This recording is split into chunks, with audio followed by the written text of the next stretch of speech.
Hello and welcome to the latest episode of Looks Like We Made It. I'm Issy Howell and I'm joined by my dad Chris to talk all things video marketing.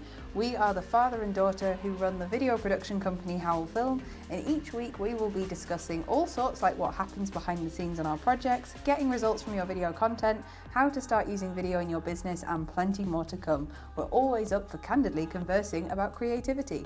On this episode, we are answering the question, how do I create a video marketing strategy? So without further ado, let's get started. And of course, never miss an episode every Tuesday by giving us a follow or subscribe, as well as finding Howell Film on Instagram, Facebook, Twitter, and LinkedIn. Let's go.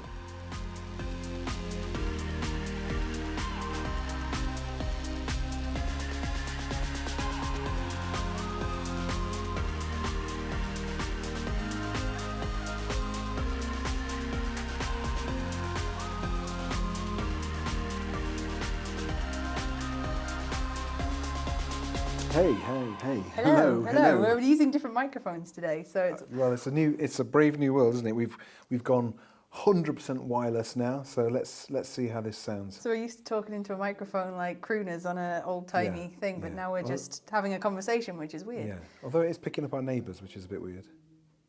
We need to get into one of those egg box rooms with with foam on the walls to stop us from being... Well, we're famous recording artists now, so these things are important to consider. These things are important. Okay, go on then. So, creating a video marketing strategy. Now, what is that? Well, it's a thing you should have. And that's how all our podcasts start, do I say that? Everybody should have it, yes. Well, essentially, a video marketing strategy is pretty much kind of what it says on the tin, really, that there's no point just saying, I'm going to do some videos and not really figuring out where they fit into your broader kind of marketing strategy. So really, a video marketing strategy is identifying where you could and should be producing video content, looking at what your competitors are doing, looking at what other people are doing, and seeing how you can cherry pick the best bits from that and to sort of, shall we say, learn from what other people are doing. Be inspired by, I think. Be inspired by. You know. And really just set about, I mean, it can be, it's more fun, I think, doing a video marketing strategy than a kind of cash flow forecast or some other less exciting aspect of running a business. Well, it's creativity, isn't it? You get to have a bit of a creative lightning bolt through your business, and it's a great opportunity to revitalise maybe what you've been doing in the past, and there can be sometimes for businesses that scary jump between print and image to video and moving stuff and that kind of different type of visual experience. Absolutely. And also the other thing as well is that I'm quite passionate about sort of making sure that the video content that organisations are producing is integrated fully within their sort of their brand identity and their brand guidelines.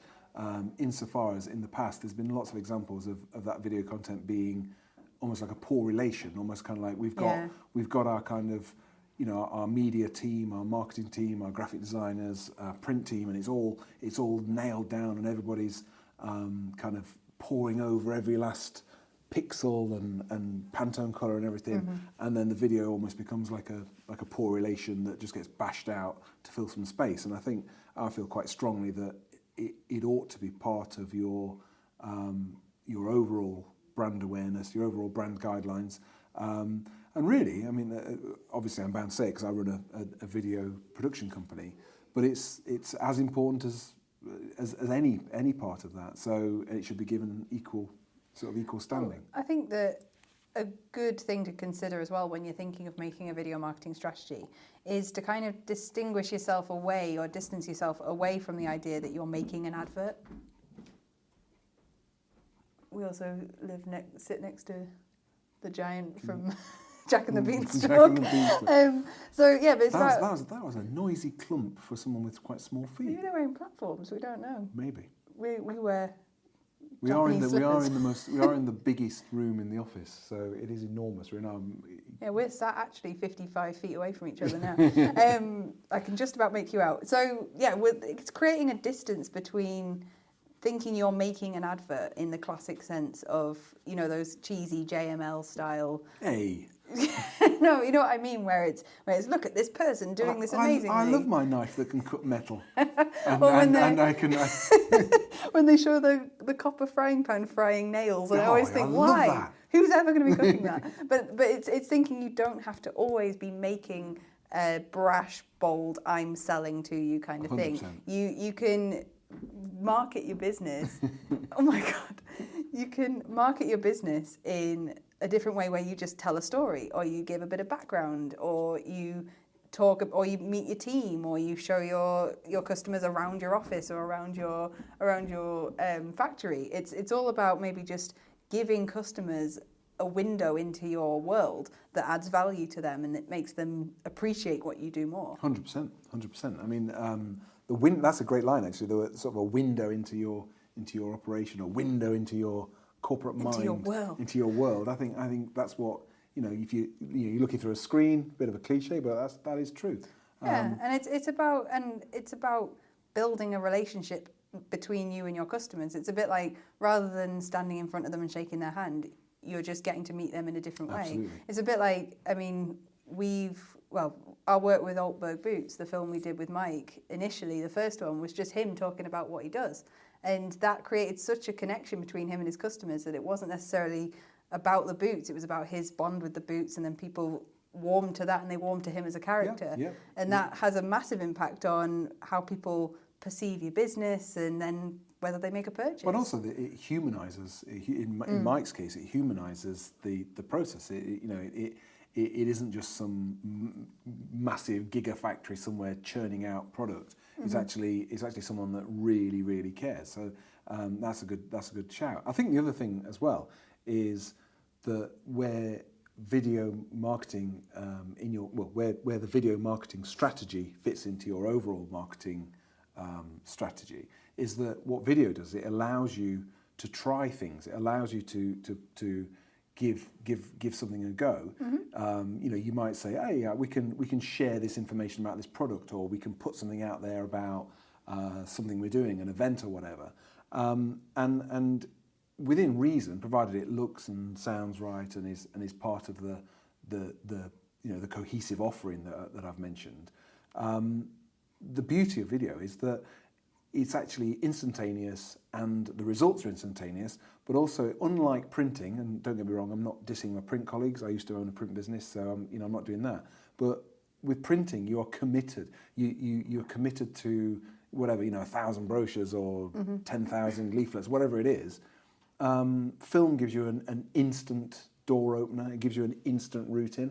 And I think that's really exciting that you can say, as part of your strategy, you can say, hey, we're going to do a film in the next couple of days, we're going to get it edited and put out, and you can plan ahead, but also it's quick, it's instantaneous, and you can monitor the results quite quickly, and that's always good. Regardless of whether you go for more of an investment video with a production company, or it might be something a bit more off the cuff that you do maybe on a Tuesday with your colleagues or something, video that does have an impact and that can get you results as well. It's just important to consider whenever you're wanting to pick up your phone, because there's nothing that makes you feel more vulnerable than suddenly pressing record, regardless of if it's on your phone or if it's in front of a camera, that you realise, oh, actually, you have that moment where you think, okay, I have an audience now, people are listening. 100%. So the moment you press record, the way you approach what you say, the way you interact has to change. And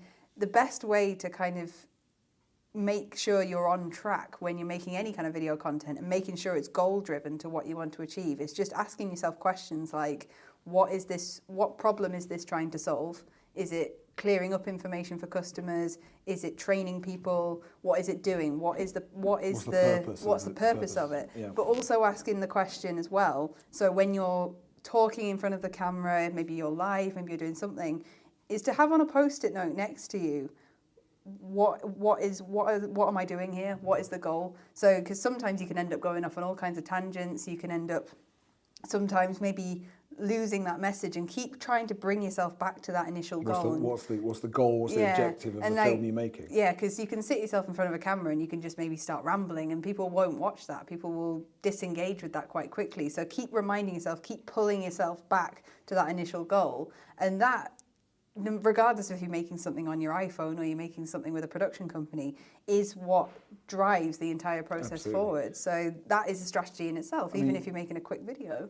I mean, you've also got to believe that the production, if you're using a professional production company, Howell Film are available. If you're using a professional production company, they should have dealt with, if they're professional, they should have dealt with all of that already. So the objective should already be defined. Well, there should be a lot of that. That's the expertise you're paying for. Yeah, well, as we know, there is nothing harder than making a video when you don't know what you're making a video about. Yeah. It's such but a then blind weirdly, thing. that's not uncommon, is it? It's not uncommon that a customer says, "Oh well, we need to do a film," but they don't really know what they need to do a film about.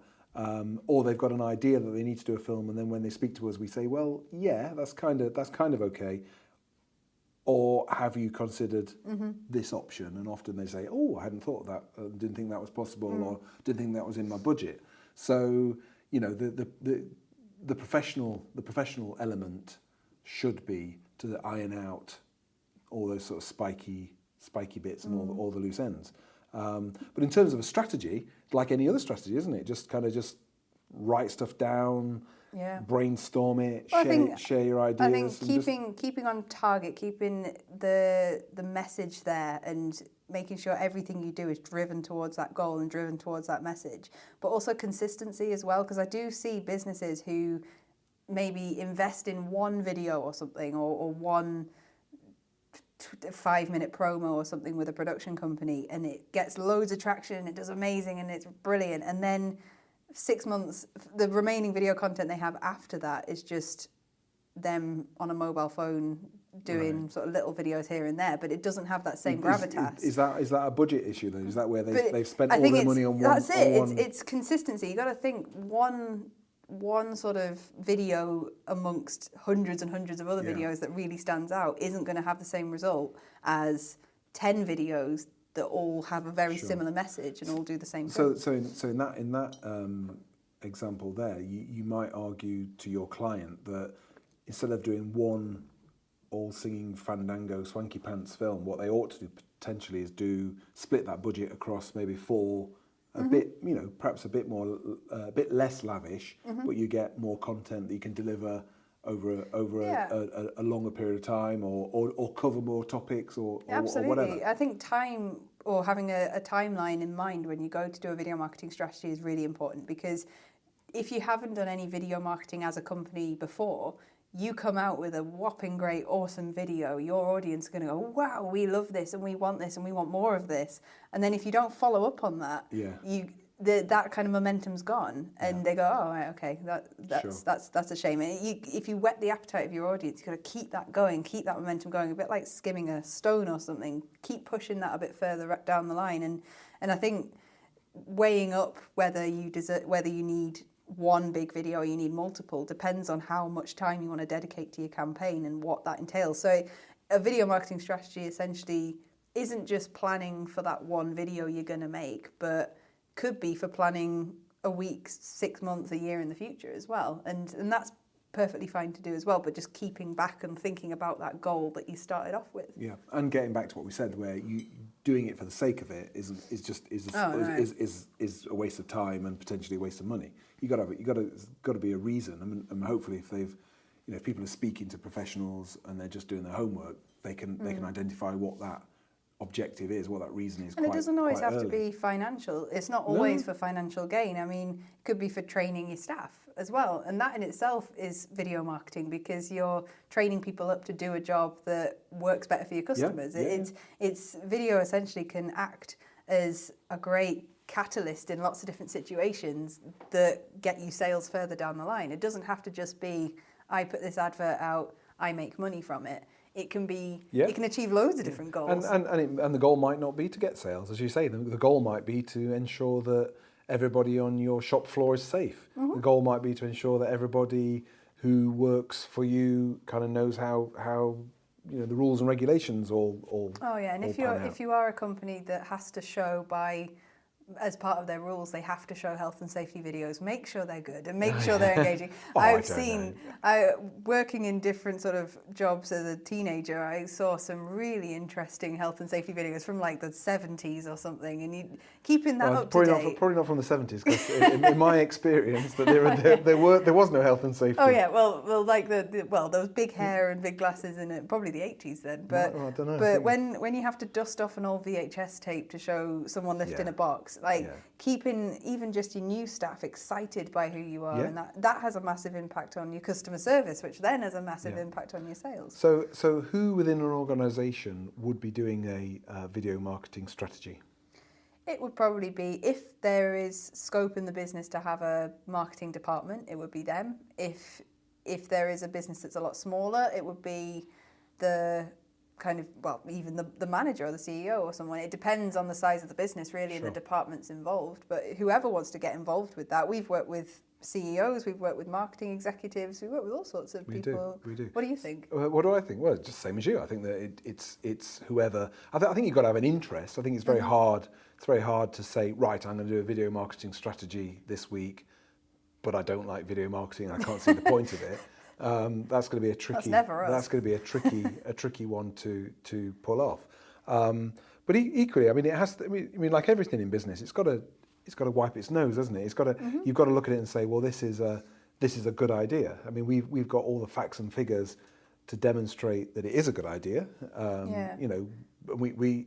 But it's amazing how there's so many organisations that are still hesitant about putting video content out there, not for any financial reason or whatever. It's just that they've never done it, and we spend a lot of our time spreading the word and kind of not convincing, but certainly educating and certainly sort of explaining why it's a good idea and why it doesn't necessarily have to be mega expensive, or why it doesn't necessarily have to take up all your time. It's still a very young industry in the sense that I find it bizarre that we've had TV advertising, like you said, since 1955, but video marketing as we know it has really only been around for about 10 years at this point. Sure. Like it's alongside the growth of technology, the growth of smartphones, the growth of social media, and the way we consume content has massively transformed how people interact with video. Like now, like I said, you don't have to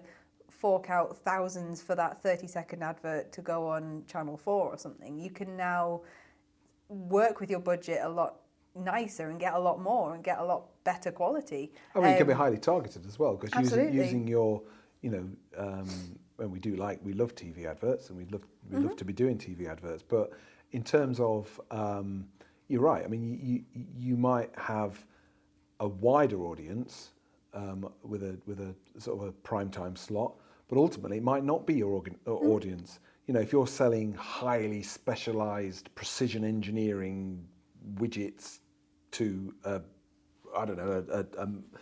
Middle Eastern market, there's no point sticking that on in sort of in Channel 4 or something, 10:30 in the morning on ITV. There's literally, your audience isn't there then. So yeah, I mean that would form part of your marketing, your video marketing strategy would be identify the channels, not just TV channels, but the actual channels to allow people to share, to view and share that that content. So yeah, I mean I think you, like any strategy, as I said earlier, your video marketing strategy, it does need to be robust, but you can afford to try stuff, and you can say, oh, actually, we didn't get the eyeballs on that we wanted, but ultimately we kind of know why, so let's try this. Well, I had an epiphany the other day, which doesn't happen often, but when it does, it's incredible, is that I was watching, an advert came up while I was watching something on YouTube or something, and if people don't think video marketing is important, Google still do adverts, and I think that's a really important thing, that Google is now a verb. Like Google doesn't need to advertise anywhere. We use Google probably about at least 10 to 20 times a day, but they still advertise. They still promote their business when they really don't need to. And I think that is such an interesting thing, that they're still using space and airtime and trying to get their message out there, even when they're the biggest company in the world. And I think that's really interesting that they are, and I was thinking, God, they almost have become so massive that that's not essential, but they're still using video marketing in such a way that they still want to communicate with Well, I people. suppose in their case, as one of the biggest companies in the world, not the biggest. they're demonstrating that they're promoting their own platforms. They're saying that, hey, but they're still using it to be YouTube. everywhere. You should be using YouTube. But you don't get a Google leaflet through the door. You don't get a Google leaflet. But I just thought that was particularly interesting. No, it's cool. But It's very interesting. any closing final thoughts about video marketing strategies? My closing thoughts, I think, are the same every week, which I'm quite worried about. Just get out there and do it. Just do it. Just say, sometimes you just got to hang it all and just say, yeah, I'm going to give this a go. Yeah. Write some stuff down. As you say, get some post-it notes. Do it with a smile on your face. Don't get bogged down. Don't throw millions of pounds at it, and just have a go. Whether having a go is speaking to a professional organisation like ours, Howell Film, or whether an unsubtle plug, or whether it's speaking to some young people in college or whatever, or doing it yourself, getting your iPhone out. Just give it a go. You never look as rubbish as you think you are, and if you're knowledgeable on a topic and you're genuinely enthusiastic and you're genuinely keen on that topic, you won't be on your own. Absolutely. Well, the stuff about having a go as well is that no one has to see it if you don't want people to see it. You can record yourself talking in front of a camera, and you can mess up as many times as you want, and you can sort of have those panicky moments, and you can write stuff, you can redo stuff, but no one has to see stuff if you don't want them to. No. It has to be the best version of what you Absolutely. Can do. So never feel like... And focus, and always focus on the results. Just say, you know what, sitting here right now, a few people know about my business, or some people think they know about my business, or some people think they know about a product or service that we offer. Do you know what? I'm gonna tell some more people. Yeah. And that's it. I mean, if that's your target, that's great. Just tell a few more people about what you do. And if you're passionate about it, there'll be other people that will really sort of bounce off that passion, and they will be interested, and that feels good, and you should do more of it. Absolutely. And my closing question for this one, because this is your favourite part of any podcast we do. What is your favourite advert that you've seen? Oh, favourite advert? TV advert. Oh, that's a really good one. Because some of them are really annoying, but others can be really good. I suppose it's hard not to be nostalgic. So, like, you're looking back at the kind of the Hovis boy. You're taking me way back. Well, no, like the Hovis kid and his bike, and the sort of I don't know, even like the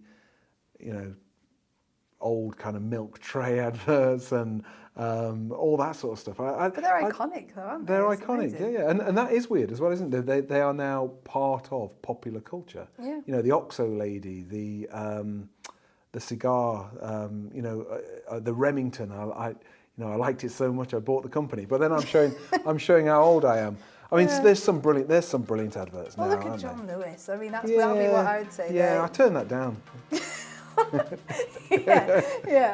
That was where it all went downhill from. But no, I think I personally, sorry, I haven't got a particular favourite that I can identify right this second. However, I would definitely say any advert that enters popular culture as a reference point is a brilliant piece of work. I think mine would have to be the Coca-Cola holidays are coming when it gets to Christmas. And you hear that and you see that advert and you're like, right, that's it, it's Christmas. Yeah, very I'm American. festive. It's so American now, isn't it? It's great though. It always makes me want a Coke. But okay, so that was it for today. Thank you for all your wonderful input. And you. And if you want to hear more, we have an episode every Tuesday, apart from obviously the gap that we had, which we can all ignore.